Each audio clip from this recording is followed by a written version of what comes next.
Hello friends, नमस्कार friends. आज हम हल करने वाले हैं अभ्यास 31 को। इससे पहले फ्रेंड्स हमने अभ्यास 30 तक ना इन सभी प्रश्न को हल करा दिए हैं। साथ में हमने इसका प्लेलिस्ट भी बना दिए हैं, तो अगर आपने वो वीडियो नहीं देखे हैं तो एक बार जा करके जरूर से देखिएगा। प्लेलिस्ट में सभी वीडियोज आपको चैप्टर वाइज मिल जाएगी। तो चलिए फ्रेंड्स देखते हैं पहले नंबर प्रश्न को।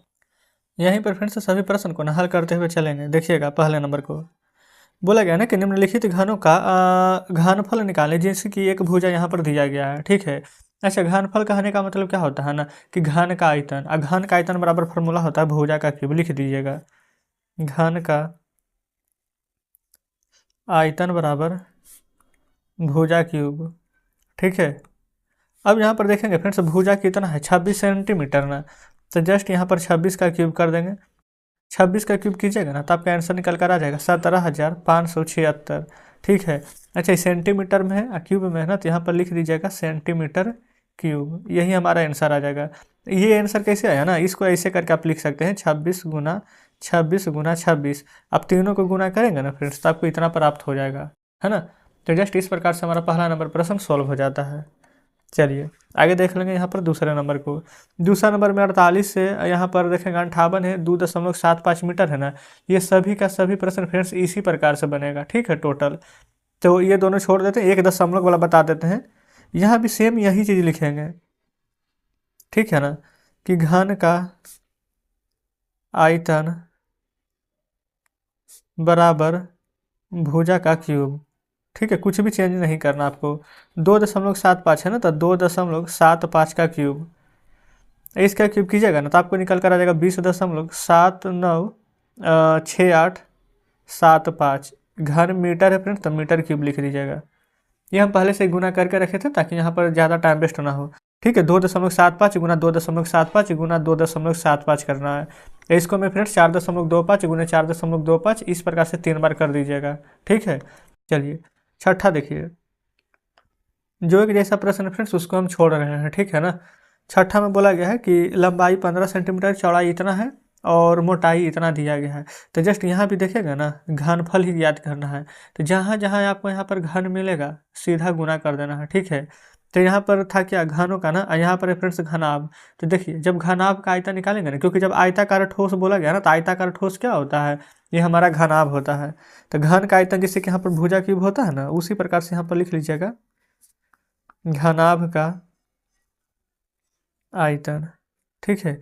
ये होता है फ्रेंड्स हमारा लंबाई गुने चौड़ाई गुने मोटाई कहिए या फिर ऊंचाई कहिए, LBH लिख सकते हैं, कोई दिक्कत नहीं है। लंबाई 15, चौड़ाई 8 और मोटाई 10 है।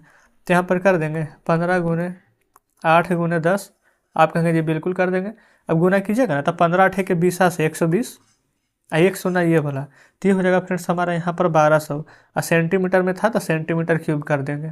ठीक है, क्योंकि घन निकाल रहे हैं। तो इस प्रकार से फ्रेंड्स हमारा छठा नंबर भी हल हो जाता है ना। चलिए अच्छा देखिएगा, सातवां आठवां नौवां तीनों में ना फ्रेंड्स यहाँ पर डायरेक्ट आपको गुना ही करना है। गुना कीजिएगा आपका आंसर यहाँ पर आ जाएगा। ठीक है, कोई दिक्कत नहीं होनी चाहिए।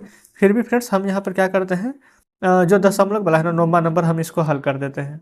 ठीक है। सबसे पहले ना आप ऐसा ही लिखेंगे घनाभ का यहाँ पर आयतन। ठीक है। अगर घनाभ नहीं लिखना चाहते हैं, यहाँ पर आयताकार ठोस देखेंगे दिया गया है ना, तो आप आयताकार ठोस का आयतन भी लिख सकते हैं, कोई दिक्कत यहाँ पर नहीं होगी। तो यहाँ पर हम एक बार आयताकार ठोस भी लिख कर बता देते हैं। आयताकार ठोस का आयतन फार्मूला फ्रेंड्स आपको पता है, LBH लिखेंगे, लंबाई गुने चौड़ाई गुने ऊंचाई। देखिए लंबाई कितना है 4.4 ना, 4.4 गुना चौड़ाई 3.5 और मोटाई 2.5 था, तो 3.5 गुना 2.5। अब इन सभी को फ्रेंड्स हम यहाँ पर गुना कर लेते हैं। देखिए गुना कर लिए हैं, 38.5 फ्रेंड्स आया है, फुट में नहीं तो घन फुट लिख सकते हैं या फिर फुट का क्यूब।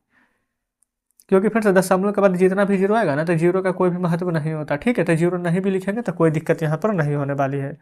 तो जस्ट इस प्रकार से फ्रेंड्स 9वां नंबर प्रश्न सॉल्व हो जाता है। 10 नंबर भी फ्रेंड्स सेम वही है, गुना कर देंगे। 11 देखिए, 11 में बोला गया है ना कि एक घन की एक भुजा 60 सेंटीमीटर है, यदि इसकी धातु का वजन प्रति घन सेंटीमीटर 5.5 ग्राम हो तो घन का वजन ज्ञात करें। कैसे निकालेंगे चलिए समझते हैं। देखेंगे फ्रेंड्स जितने भी लैंग्वेज वाले प्रश्न है ना, जो हमें लगेगा कि ऑप्शन नहीं बनेगा वो सब हम बताएंगे। ठीक है, चिंता नहीं करना है। जो एक जैसा है सिर्फ हम उसको छोड़ रहे हैं। तो सबसे पहले 60 सेंटीमीटर एक भुजा है, तो भुजा का क्यूब निकाल लेंगे। ठीक है, अब वजन कितना है 5.5 सेंटीग्राम ना, तो इसे से गुना कर देना है।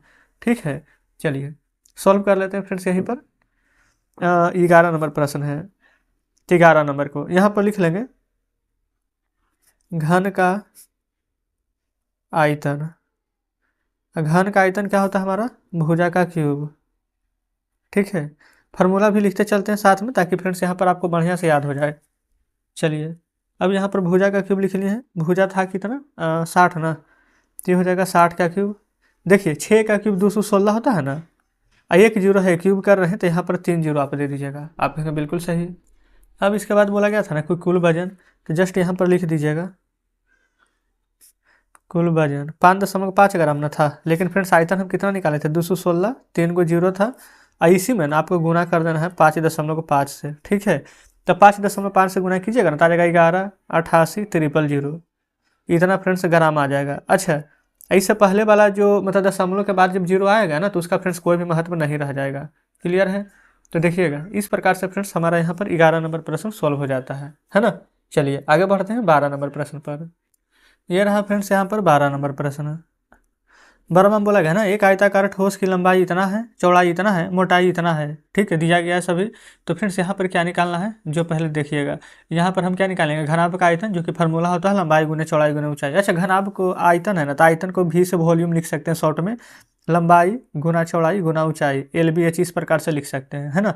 तो लंबाई देख लीजिए 75 है, चौड़ाई देखेंगे तो 56 है, मोटाई है फ्रेंड्स यहाँ पर 35। इन सभी को गुना कीजिएगा ना, तो 14,07,000 यहाँ पर आपको प्राप्त हो जाएगा। आप कहेंगे ठीक है। अब यहाँ पर वजन की गणना करना है ना, जो कि यहाँ पर 4.2 ग्राम है, तो कुल वजन कितना आ जाएगा, यहाँ पर इस प्रकार से लिखेंगे ना, कुल वजन ये फ्रेंड्स जो तना हम यहाँ पर निकाल करके लाए हैं ना 147,000, तो उसमें ये कुल वजन आ जाएगा 4.2 प्रति ग्राम है ना, यहाँ पर 30 से गुना कर दीजिए, तो गुना कीजिएगा ना, तो 617, 400 इतना फ्रेंड्स प्राप्त होगा ग्राम में। तो यही हमारा आंसर हो जाएगा। आई होप फ्रेंड्स कि 12 नंबर प्रश्न भी आप शानदार तरीके से समझे होंगे। सेम इसी प्रकार से ना 13 नंबर प्रश्न भी है। देखिएगा, बोला गया था ना कि ठोस की लंबाई 7 मीटर 25 सेंटीमीटर है, तो जानते हैं 7.25 यहाँ पर मीटर लिखेंगे डायरेक्ट। 4 मीटर 75 सेंटीमीटर है, तो 4.75 मीटर लिखेंगे। ठीक उसी प्रकार से ये मीटर में पहले से ही दिया गया है, तो पहले इसका हम यहाँ पर आयतन निकाल लेंगे, तो डायरेक्ट लिख देना 7.25 4.75। वॉल्यूम बराबर फ्रेंड्स यहाँ पर फार्मूला होता है LBH, तो फार्मूला अब नहीं लिख रहे हैं। L के सामने 7.25, B के सामने 4.25, अच्छा 4.75 ना था, एच फ्रेंड्स यहाँ पर दिया गया है 4 मीटर। अब इन सभी को आप यहाँ पर गुना कीजिएगा ना, तो देखेंगे फ्रेंड्स 137.75 प्राप्त होगा।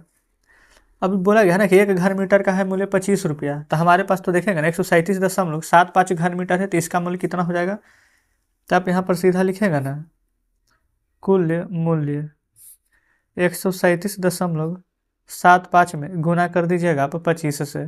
ठीक है, तो यहाँ पर आपको प्राप्त हो जाएगा 3443.75। यही फ्रेंड्स आयताकार ठोस का मूल्य यहाँ पर निकल करके आ जाएगा।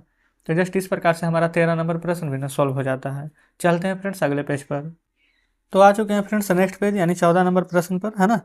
बोला गया कि 18 मीटर लंबा 10 मीटर चौड़ा 6 मीटर ऊंचा चबूतरा बनाने के लिए ना 45,000 की दर से ना कितने रुपये की ईंट लगेगी। यदि एक ईंट की यहाँ पर लंबाई 20 सेंटीमीटर है और चौड़ाई फ्रेंड्स यहाँ पर दिया गया 9 सेंटीमीटर और मोटाई है 5 सेंटीमीटर। ठीक है, तो सबसे पहले तो फ्रेंड्स यहाँ पर हम आयतन निकाल देंगे चबूतरे का, है ना। यहाँ पर बोला गया है ना, तो यहाँ लिख देते हैं चबूतरे का आयतन। ये हो जाएगा LBH यानी लंबाई गुने चौड़ाई गुने ऊंचाई। ठीक है, जो कि फ्रेंड्स 18, 10 और 6 है ना, तो इसके सामने लिख देंगे 18 गुने 10 गुने 6, तो 18 छक 78 से 1 जीरो दे देंगे, तो 1080 फ्रेंड्स यहाँ पर इतना मीटर यहाँ पर चबूतरे का आयतन निकाल दिए हैं। आप कहेंगे ठीक है। उसी प्रकार से फ्रेंड्स यहाँ पर ना देखिए जो ईंट दिया गया है ना, इसका लंबाई चौड़ाई ऊंचाई दिया गया है, तो यहाँ पर से हम लिख दें ईंट का आयतन, ईंट का आयतन। आप कहेंगे बिल्कुल, ये भी हो जाएगा LBH, तो यहाँ पर से 20 और 9 और ये वाला 5, ये फ्रेंड्स यहाँ पर गुना कर दीजिएगा। ठीक है ना, 20 9 5, तो 9 × 5 = 45, 45 दूनी का 90, 1 जीरो था ना, तो ये वाला फ्रेंड्स हम 1 जीरो दे देंगे। अब यहाँ पर एक बात है देखेंगे फ्रेंड्स, तो ऊपर वाला जो सभी था ना हमारा ये मीटर में था, लेकिन नीचे वाला ये सभी देखेंगे ना तो सेंटीमीटर में था, सेंटीमीटर में था। सेंटीमीटर एक बार, दो बार, तीन बार था ना, तो इसको मीटर में बदलेंगे तो देखिए 1 मीटर में 100 सेंटीमीटर, फिर 100, फिर 100, 2 शून्य से 2 शून्य तो कट जाएगा, फिर 9 लिखेंगे और नीचे 1 2 3 4 शून्य, 1 अंक, 2 अंक, 3 अंक, 4 शून्य, इतना अंक के बाद यहाँ पर 10 हम लोग दे देंगे। ठीक है। अब यहाँ पर ना पूछा क्या गया था जो देखेंगे कि 45,000 रुपये की ना प्रति दर से कितना ईंट लगेगी। ठीक है। तो सबसे पहले यहाँ पर लिख दें आवश्यक ईंट की संख्या, यानी कितना ईंट हमारा यहाँ पर लगने वाला है। पेन चेंज कर लेते हैं, लिख लेते हैं ईंट की संख्या। ईंट की संख्या कैसे निकलेगा, देखिए टोटल फ्रेंड्स ऊपर हम आयतन निकाले था ना 1080, अब बटा नीचे फ्रेंड्स जो है ना 0.0009, इतना फ्रेंड्स हमारा ईंट लगने वाला है। देखिए यहाँ पर ना 1 2 3 4 अंक है ना, तो 10 हटा कर 1 2 3 4 जीरो दे देंगे।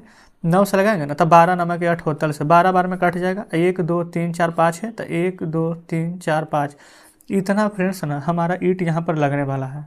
ठीक है ना। अच्छा, ईंट लगेगा कितना के दर से, तब कहेंगे 45,000 की दर से। लेकिन फ्रेंड्स अगर हमसे ये पूछता ना सिर्फ, जैसे कि यहाँ पर बोला गया कितने रुपए की ईंट लगेगा, अगर कितना ईंट लगेगी तो इतना ईंट लगेगा, है ना, एक आंसर ये आ जाएगा। लेकिन कितना रुपया का ईंट लगेगा, तो देखिए 45,000 की दर से ना, ये फ्रेंड्स 45,000 रुपये की दर से, यानी कि फ्रेंड्स यानी कि इसमें जितना हम निकाल करके लाए ना इतना ईंटा, इसमें 1000 है ना, तो 1000 से जस्ट यहाँ पर भागा दे देंगे। ठीक है। गुना कर दीजिएगा यहाँ पर 45,000 से। ठीक है। अब फिर से यहाँ पर 3 जीरो से 3 जीरो ये कट जाएगा, आपस में गुना कर दीजिएगा, तो जितना निकल कर आएगा ना उतना रुपया का फ्रेंड्स यहाँ पर ईंट लग जाएगा। ठीक है। जस्ट यहाँ पर गुना करके आंसर लिख देंगे, कितना ईंट लगेगा तो ये, और कितना रुपया का लगेगा तो गुना कर देंगे। तो 14 नंबर हल हो जाता है। अब 15 पर चलते हैं। 15 में देखेंगे ना, तो बोला गया एक रंगमंच की लंबाई चौड़ाई ऊंचाई है 12 सैकड़ा प्रति दर सीट के, देखेंगे सेम डिट्टो यही क्वेश्चन है। इसमें फ्रेंड्स इसका तीनों का गुना करके आयतन निकाल दीजिएगा। ठीक है। फिर इसमें 36 20 और 10 का ना गुना करके इसका यहाँ पर आप आयतन निकाल दीजिएगा, और दोनों आयतन को फ्रेंड्स पहले ये बड़ा वाला आयतन को ना छोटा वाला से भागा दे देंगे। ठीक है। अब भागा देने के बाद है ना, देखिए जैसे कि इसमें 45,000 था, तो जो निकाले थे 1000 गुना 45 किया था ना, लेकिन इसमें फ्रेंड्स सैकड़ा है, तो बटा में 100 करेंगे। देखेंगे ये फ्रेंड्स यहाँ पर ना, जैसे कि यहाँ पर 1000, जैसे कि देखिए पहले इसका आयतन निकालें फिर इसका, तो इसमें भी दोनों का आयतन निकाल करके बड़ा वाला आयतन को यहाँ पर ऊपर रखेंगे, छोटा वाला को नीचे दे करके भागा दे दीजिएगा। जो भी निकल करके आएगा ना ईंट की संख्या आ जाएगी। लेकिन यहाँ पर 12 रुपये सैकड़ा है ना, तो नीचे 100 गुना यहाँ पर 12 से कर देंगे, नीचे 100 गुना 12 कर दीजिएगा, जो भी निकल करके आएगा वो आपका आंसर हो जाएगा। ठीक है। तो इस प्रकार से फ्रेंड्स यहाँ पर 15 तक के प्रश्न सॉल्व हो गया है। अगर आंसर नहीं आएगा ना तो कमेंट बॉक्स में बताइएगा, क्योंकि फ्रेंड्स यहाँ बनाने का तरीका सेम ही रहेगा, आंसर जरूर से आ जाएगा। आप एक बार ट्राई करके जरूर से देखिएगा। तो आज हमने एक्सरसाइज 31 हल कर लिया ना, कल फ्रेंड्स हम एक्सरसाइज 32 को भी हल करा देंगे। तो कोई भी डाउट होता है कमेंट बॉक्स में जरूर से बताइएगा। वीडियो अच्छी लगी हो तो वीडियो को लाइक और चैनल को सब्सक्राइब जरूर से कर दीजिएगा। तो ठीक है फ्रेंड्स, मिलते हैं हम आपसे कल नेक्स्ट वीडियो में नेक्स्ट चैप्टर के साथ।